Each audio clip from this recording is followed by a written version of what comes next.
LeBron James once expressed a dream that many fathers share, seeing his son follow in his footsteps. He famously said he wanted his son to play in the NBA. Now, with Bronny James potentially joining the Lakers, we are on the verge of witnessing the first ever father and son duo in NBA history. James, and now we see the first ever father-son duo in the NBA. This news has excited fans across the world, not just because of the typical bond between father and son, but also because of the possibility of seeing this unique connection play out on the biggest stage in professional basketball. The thought of LeBron and Bronny competing together in the NBA is a story that transcends the sport, a narrative that reflects the power of family, legacy, and dreams coming true. But while this scenario is exciting and even heartwarming, it does come with its share of criticism. After making his debut in the Summer League, Bronny James has been the center of conversation when it comes to nepotism.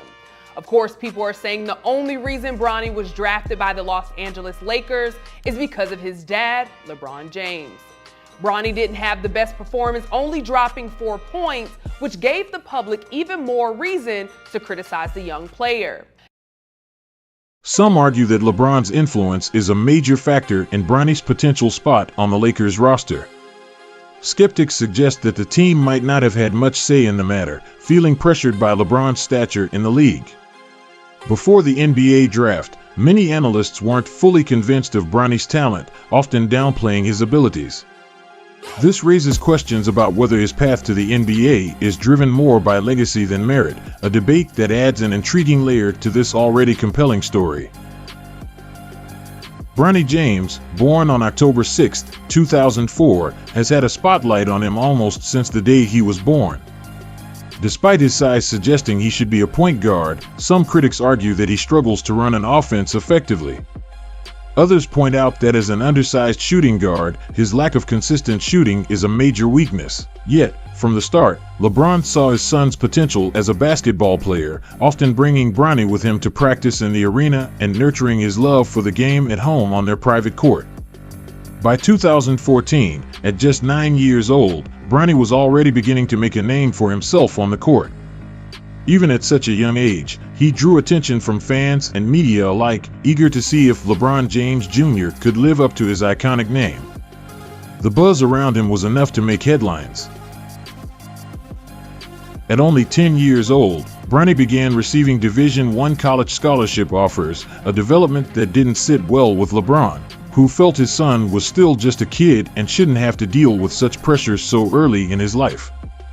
But Bronny continued to show his skills, playing with the Blue Chips and leading his team to victory. In 2018, he helped them win an All-Star Weekend title, and just a month later, they finished an under-30 tournament undefeated, reclaiming their championship. In May 2019, Bronny James began his amateur basketball career at Sierra Canyon High School. Joining forces with notable talents like Zaire Wade, son of NBA legend Dwayne Wade, and 2 other 5-star recruits who are now playing in the NBA, their games became must-watch events. However, despite the excitement surrounding the team, Bronny's minutes on the court were limited due to the sheer talent surrounding him.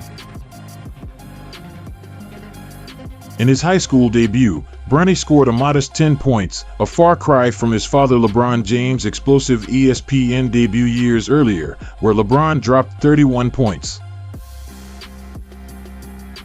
But just 3 weeks later, Bronny bounced back, showing resilience and determination as he continued to carve out his own path, separate from his father's legacy. In the fight between Bronny and St. Vincent St. Mary, LeBron's alma mater, Bronny fought back for the Sierra Canyon. He scored 15 points in front of his parents and won a game-saving play and layup that won their bet. He was named MVP of the game they won and won a trophy with LBJ full of joy. But what he showed here is good. Bronny was lucky in the whole of the conference.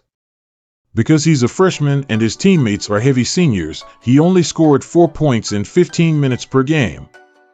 But their defense back then, Bronny wasn't only given a minute, his contribution was also limited.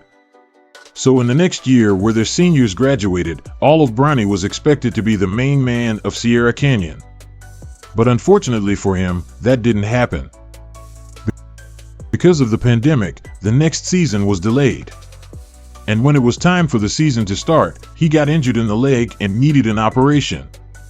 And the next season, he was stolen again by Minuto, and coincidentally, because the 5-star recruit of the Hornets today, Amari Bailey, became the number 1 of the Sierra Canyon.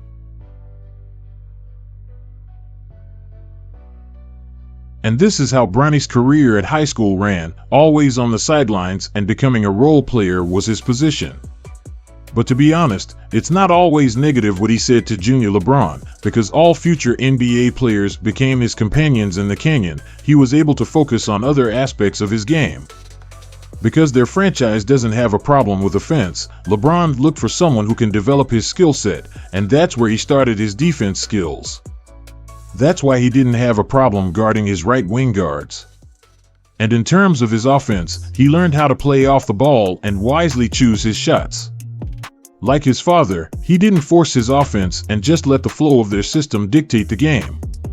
As a junior, he was given the position of either point guard or shooting guard, mostly focusing on scoring as an off-ball and spot-up shooter.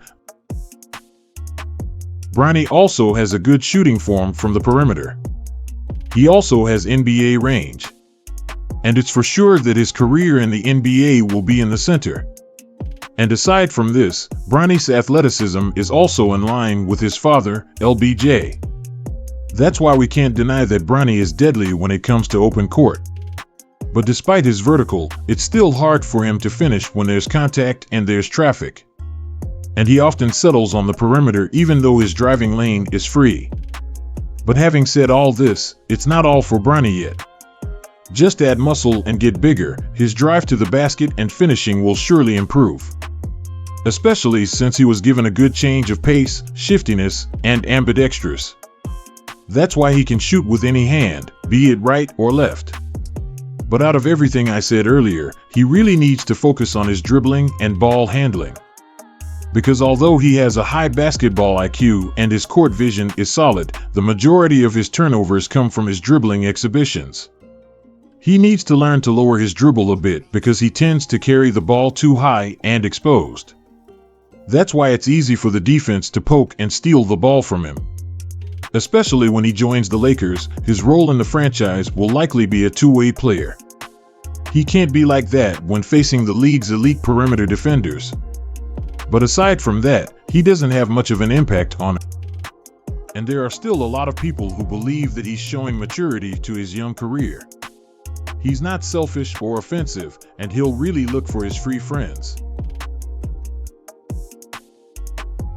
And in April 2022, at Nike Elite Youth Basketball in Orlando, it turned out that Bronny wasn't used to being an alpha and a number one.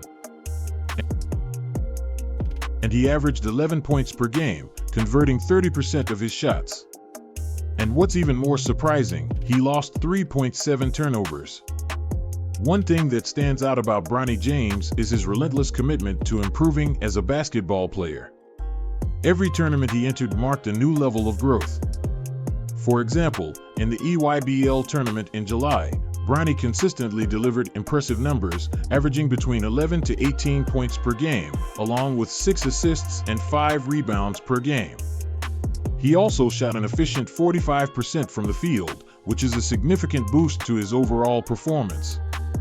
During his senior year in high school, Bronny continued to showcase his abilities, averaging 14.2 points, 5.5 rebounds, and 2.4 assists per game. However, when he transitioned to playing at the collegiate level, things took a bit of a dip. He averaged only 4.8 points per game in 19 minutes of play, which was below the standard he'd set for himself. Despite this, his talent didn't go unnoticed. He earned a 4-star rating from 3 different recruiting bodies and received an overall grade of 89. This positioned him as a second-round projection for the NBA draft. When draft night arrived, Bronny's lifelong dream became a reality. Not only was his name called, but he was drafted by the Los Angeles Lakers, fulfilling not just his dream but also his famous father's, LeBron James, who had guided him every step of the way. Though Bronny might not have reached the same level as his father before entering the league, what's crucial is that he now has the opportunity to prove himself. Despite the criticism and comparisons, he has undeniable potential. His shooting is solid, he has the ability to run the offense as a capable ball handler, and his athleticism allows him to play both on and off the ball as a guard. With LeBron and Bronny now sharing the same franchise, it's thrilling to imagine the dynamic they'll create together on the court. Even the most fervent Lakers haters will be glued to their screens, waiting to witness their first play as father and son on the same team. It's the kind of moment that transcends basketball.